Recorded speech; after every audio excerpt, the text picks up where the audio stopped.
Եվ արդ լսեցեք, եղբայրներ, թե ինչ էր դատավորը անիրավությամբ անում. Աստծուց չէր վախենում և մարդկանցից չէր ամաչում։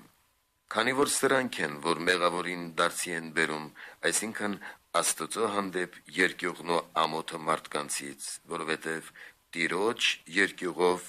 ամեն ոք խորշում է չարից, և ամոթահար լինելով խուսափում ենք չարից, որովհետև այս երկուսն էլ մարդու համար մեծ սանձեր են, ինչպես ձիու սանձերով ուղղում ենք նրա ճանապարհը։ Եվ որտեղ որ սրանք չկան, ինչպես սանձարձակ ձի, որ շեղվում է ճանապարհից ամեն տեսակ որոգայթների խորխորատներն ընկնելով, որովհետև հանդգնությունն ու անամոթությունը բոլոր չարիքների շտեմարաններն են։ Եվ արդ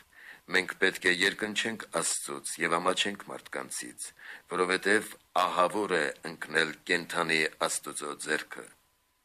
Եվ ինչպես ինքը Տերն ասաց. «Եվ մի վախեցեք նրանցից, որ մարմինն են սպանում, այլ դուք առավել վախեցեք նրանից, ով կարող է գեհենի մեջ կորստյան մատնել հոգին և մարմինը, որի պատճառով էլ փրկում է Քրիստոս իր անունով մեզ և բոլոր հավատացյալներին հավիտենական կրակի տանջանքներից,